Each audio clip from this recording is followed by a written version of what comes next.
because everyone puts in so much effort throughout the year. It's definitely not a one-woman show. Yes, it's a group effort, but she stays very humble, and she is the founder and the one who started this whole... Why was SWAN founded? So why was SWAN founded? Well, I was on set with two of the other founders of SWAN, and we were putting our own films through the festival circuit. We were talking about what's the best way to do it. Do you go to your niche first, international, national, like making those kinds of decisions for our own films. And at one point, one of our good male friends actually asked us, oh, why don't you submit to like the Perth Women's Film Festival? And we were like, oh, well, there isn't one. And then I just started thinking like, how hard would it be?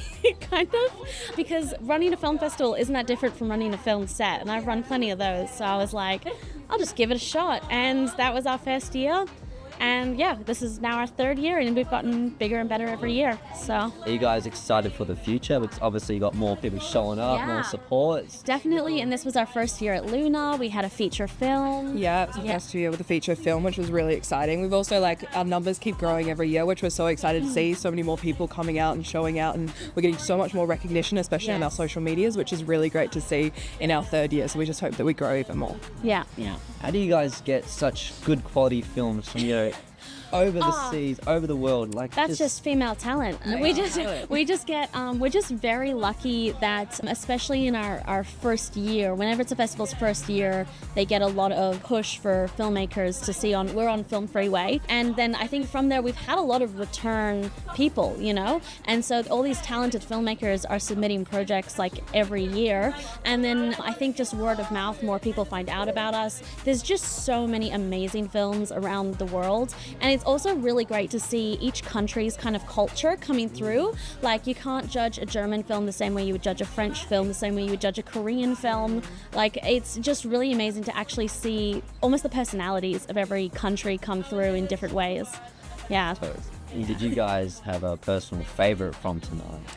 Yes, we have the same personal favorite, and I was actually saying to everyone I felt very vindicated by this personal favorite, because it seemed to be the favorite by the audience tonight, and that was Olga's Eyes. That was the vampire one. That was definitely our favorite. I was the first to watch that one, and I was about ready to fight everyone if they didn't like that film, but I was very lucky that everyone liked the film, and very vindicated tonight when it seemed to be the audience's favorite. Yeah, Olga's Eyes is just so special, not only because it's German and I love German films, but also I think it's just, it made a reference to a very old classic, Nosferatu, and I think a lot of films reference Nosferatu without really paying homage to it, and I think that that's really what Olga's Eyes does, is it really embodies Nosferatu, but also has its own fun and its own unique film. It brings its own flair, which we really like. Yeah. Brought a bit of humour, get the audience engaged, a bit of a break from all the darker ones. We were just getting you guys, we were just setting you up to be more freaked out by the last one. Really setting up the last one.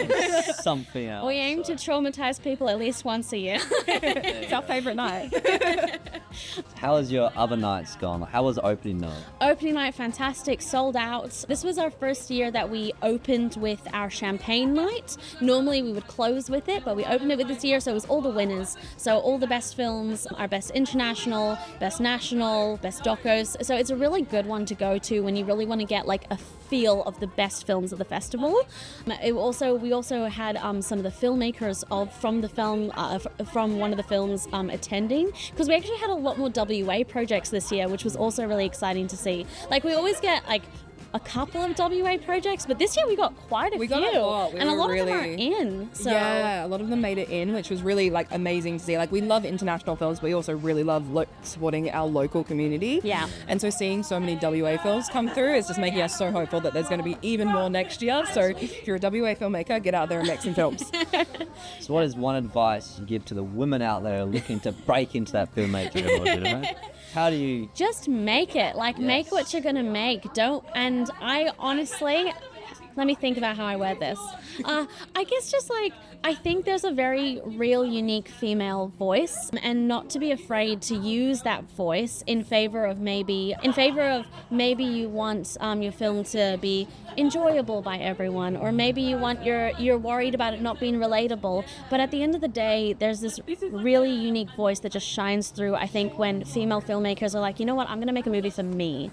I'm going to make a movie that I enjoy, and they'll find that that actually all women can really, and everyone, but especially women, can really resonate with it, you know? Yeah. Yeah. That's awesome. I'd say you pretty much summed up perfectly, but I'd say just like get out there and make films, and don't be afraid to be the loudest voice in the room. I think a lot of times women especially, we're kind of taught to be a little bit quieter and a little bit more timid and things like that, but I think sometimes just getting out there and doing what you got to do to make those films and really just be passionate about what you're making, that really, it shines through so authentically in films when you're passionate and you have a story that you want to tell, whether you think it's going to be relatable or whatever it is. If that passion is there, it will translate through the screen, and that's all that really matters. So just get out there and make films. Hamburg, they submit every year, and their films are always such amazing quality. Our first year, 3 of their films were in. One of them was called Pandas in Love, and it was about a love story between a golf course employee. Did you watch this one? No. It was a love story between a golf course employee and a panda sex specialist.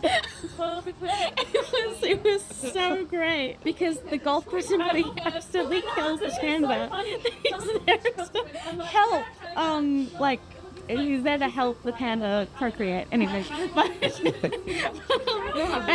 and then the other film they had, we had each one in a different session too. And then the other one they had was about finding out your parents are swingers. And then the last one was a really fantastic film about a group of children at a psych ward, like bonding and moving on from conflict by building a fish pond together. I think it's just really amazing the variety we get and the amazing stories we get. There's such, especially I think this year we got 13, 14 different submissions from them. Yeah. And they're all so amazingly made, but it's also so hard for us to pick because sometimes they have just stories that are so unique, but we only have so much time that we can fill. I think this year we had about 3 or 4 from Hamburger that actually made it in, but they're one of our favorite repeat customers. They always have some incredible films, and we're very special because we get to watch all of them, where you guys only get some of them. It's really great when we get repeat filmmakers, because I think there's definitely no nepotism or anything. It's just a case of they seem to come up with really unique ways. I mean, this year in the festival we have 2 by the same creator, Tanya M. Wheeler from New Zealand. She has done 2 fantastic films, both about miscarriage, both completely different genres, and I think it's just really amazing to see, especially from one creator, how one subject can be handled so differently. Which it just really shows her talent. Incredibly talented. I think I had a few friends who watched last night's screening and tonight's screening, and they had been given the little heads up that there was a double from the same creator, and they could not pick it because it's so polar opposites, but it's just amazingly done, and she has this beautiful shock factor. In both her films, she does a really good job at just summing it up so poetically and beautifully. You can really sense her style, even though it's so different genre-wise. And that she's just such a clear creative in the way that she makes films. And so that was one that was just a clear winner for us. I think it's really interesting getting to meet some of the filmmakers as well, and then comparing their personality in their work. So earlier today we had our first ever feature screening, which was Renee Gracie Fireproof. It is watchable on Stan. It's better on the big screen, but it is on Stan. Frances Elliott, one of the directors, was here today for the screening, and we gave her a Q&A afterwards. And that film, I could not have picked a better film for Swan's first feature. Wow. It was just really amazing to hear her talk about it and her to talk about her experience. And it's great because it was WA post-produced, so it was shot over East, and then it was edited, and Samantha and Francis, the 2 directors, are from Young. So it was just really great to have her here and get to meet her to see her thoughts in the film as well. Yeah, and she was another repeat as well. So this is not her first year at SWAN. It was her first year with a feature, but not her first year here at SWAN. I believe it was last year. Last year she actually won our Best Australian Documentary category. The same 2 directors, and now they came back this year with our first feature, which is just very exciting. It's really exciting, and it just shows how SWAN has kind of become a hub for these female creators, which is exactly what we wanted. To have these female creators have somewhere that they can put their art and they know that it's going to be appreciated. And be safe. Safe hands, exactly. I think that's really important and something that all of our customers really value in the way that we treat films, and we treat filmmakers as well. I think that's really important. And I think it's very important for us to keep the film's integrity. There were some questions that got brought up with the editor when putting the session together about how the film's aspect ratios and different audio files and things like that.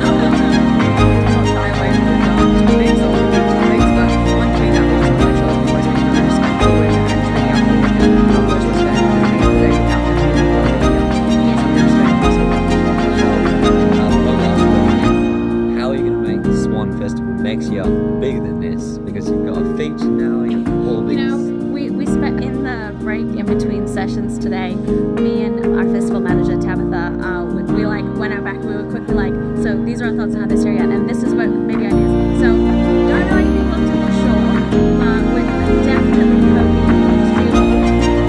Dare I say? That's what we should say. That's it.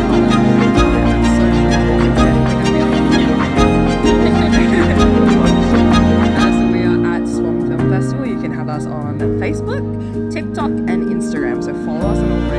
Especially the TikTok. Especially TikTok, because we got a lot of fun interviews that we've been doing this year.